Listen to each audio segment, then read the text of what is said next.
नुआपड़ा जिला सिनापल्ली रेंज आनुकूल्य नुआपड़ा निकटरे जंगल परिवेश और जलवायु परिवर्तन विभाग ओडिशा सरकार द्वारा 75तम वन महोत्सव सप्ताह पालन अवसर में वृक्षरोपण कार्यक्रम अनुष्ठित हो जाइछि।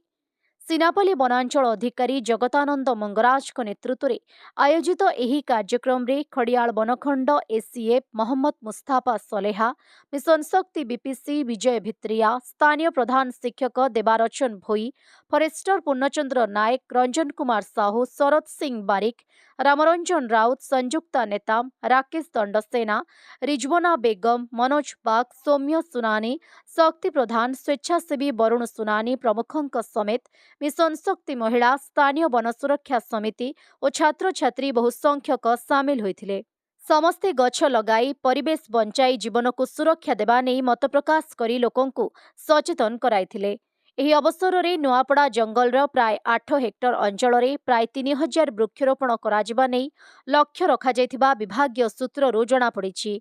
प्रकाश योग्य जे उक्त नुआपड़ा जंगल टांगरा भूई पलटिथिबा बेले एठारे कार्यरत स्वेच्छासेवी संगठन चले चलो उक्त अंचल में वृक्षरोपण पई प्रस्ताव देथिले।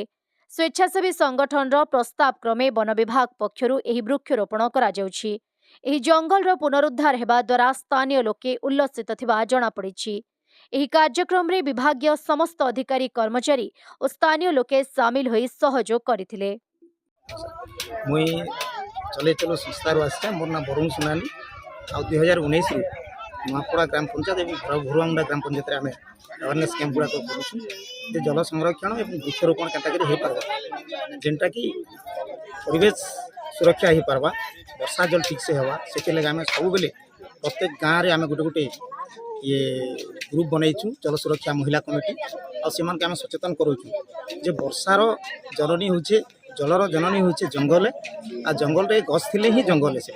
तो वृक्षरोपण केन्ता हो पार्बा से आम समस्त के आम बुझाऊँ प्रत्येक गाँव में गोटे कमिटी जेन अच्छे जल सुरक्षा महिला कमिटी से शांतिर जगह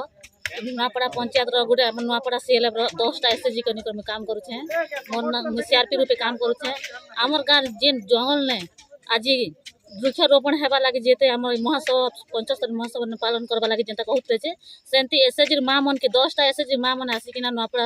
आम ग्राम 10टा एसएचजी माँ मन आसिकिना आज बहुत खुशी ना गोटे गोटे माँ मन 5-5टा जगह ने गोटे गोटे गछ भी रोपिकिना आम गाँव के केन्ता कर उन्नति करमु पानी पवन कई पारमु बोली करी सब माने खुशी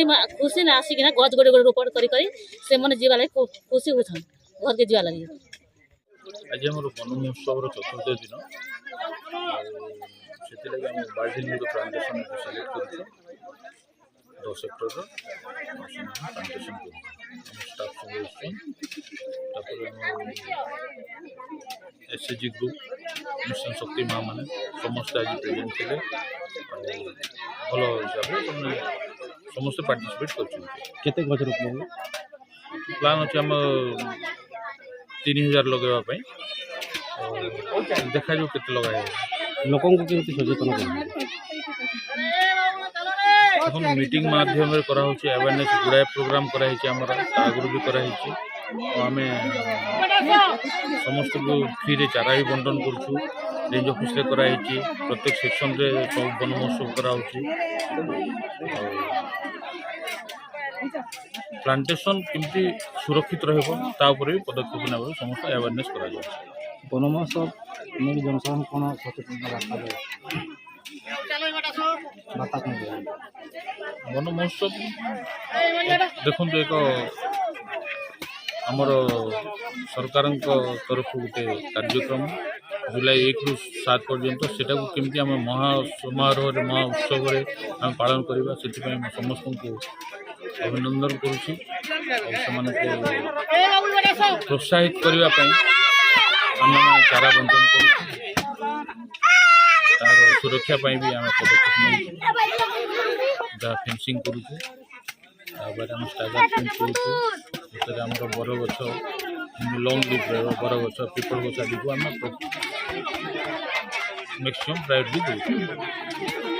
नुआपड़ा जिल्लारू जगन्नाथ सागर रिपोर्ट ओडिशा हाइलाइट समाचार।